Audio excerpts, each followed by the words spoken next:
ஆனா இப்ப என்னன்னா நெல் கொள்முதல் நிலையங்கள் திமுக ஆட்சி காலத்துல எதுவும் செய்யல அப்படின்லாம் கிடையாது. அதிமுக 10 வருஷம் ஆட்சி செஞ்சிருக்கீங்க, அதுக்கு முன்னாடியும் ஆட்சி செஞ்சிருக்கீங்க.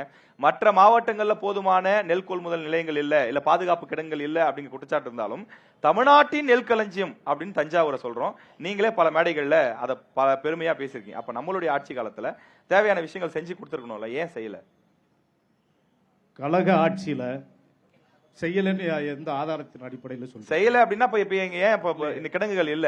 போதுமான அளவுக்கு இப்ப எத்தனை ஏக்கர் தஞ்சையில் இருக்குன்னு உங்களுக்கு தெரியும், எத்தனை டன் நெல் விளையுதுங்கிறது ஒரு அப்ராக்ஸா உங்களுக்கு தெரியும். அப்ப போதுமான கிடங்குகள் கட்டி கொடுத்துட்டீங்களா? சொல்லுங்க. மேட்டூர் அணையை 100 ஆண்டுகளுக்கு பிறகு தூர்வாரி தஞ்சையில் முப்போகம் விளைகிற ஒரு நிலைமையை கழக ஆட்சி இப்ப எடப்பாடியார் ஆட்சியில் அம்மாவினுடைய ஆட்சியிலே நாங்கள் ஏற்படுத்தினோம். அந்த காலத்தில் வறட்சிக்கு நிவாரணம்,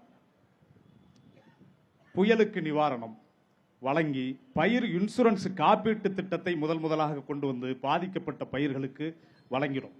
அது மட்டுமல்லாமல் எடப்பாடியார் அவர்கள் ஆட்சியில் இருக்க போது விவசாயிகளின் கவலையை உணர்ந்து கோரிக்கை விவசாயிகள் நெல் விவசாயிகள் கோரிக்கை எழுப்பாமலேயே 12,500 கோடி ரூபாய் விவசாய கடனை தள்ளுபடி செய்த தலைவர் அண்ணன் எடப்பாடியார் அவர்கள். அதெல்லாம் பண்ணிருக்கீங்க, பாராட்டுறேன், வாழ்த்துறேன், நன்றி. அதுல தப்பு இல்ல. நெல் கொள்முதல் நிலையம், நெல் பாதுகாப்பு கிடங்குகள் பல இடங்களில் எந்த சிக்கலும் இல்லாமல், ஏனென்றால் விவசாயத்துறை மந்திரியாக இருந்தவர் இந்த மாவட்டத்தை சார்ந்தவர் அண்ணன் துரைக்கண்ணு அவர்கள், உணவுத்துறை மந்திரியாக இருப்பவர் இந்த மாவட்டத்தை சார்ந்த அண்ணன் காமராஜ் அவர்கள். எல்லா இடங்களை விட இந்த தஞ்சை மாவட்டத்தில் ஒன்றியத்துக்கு பல இடங்களில் திட்டம் 3 ஊராட்சி 4 ஊராட்சி 5 ஊராட்சி என்று அடுக்கடுக்காக எந்த சிக்கலும் இல்லாமல் விளைச்சல் அதிகமாக இருக்கிறது. 2 போகம் 3 போகம் விளையக்கூடிய இடத்தில் தண்ணீர் வந்து கொண்டிருக்கிறது. ஆகவே இதை பன்மடங்கு விவசாய பெருக்கம் ஏற்பட்டிருக்கிறது. ஆகவே மழை வந்து இதை நாசப்படுத்தி விடக்கூடாது என்று எந்த சிக்கலும் இல்லாமல் இப்படி தெருவில் இறங்கி போராடினார்களா?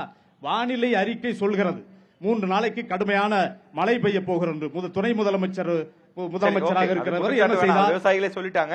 அவங்க என்ன செய்தாங்க? அதே மாதிரி சுடுகாட்டில் கொண்டு போய் அதிமுக ஆட்சியில் வரக்கூடிய காலங்களில் என்ன தீர்வு வச்சிருக்கீங்க, அதை பத்தி சொல்லுங்க.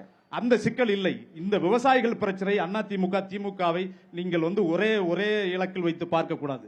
விவசாயிகளுக்கு தஞ்சையை பொறுத்தவரை விவசாயிகளுக்கு துரோகம் செய்கிறது திமுக, விவசாயிகளை பாதுகாக்கிறது அண்ணா திராவிட முன்னேற்ற கழகம். இதை யாராலும் மறுக்க முடியாது. அண்ணா மறுப்பாரு பாருங்க. இப்ப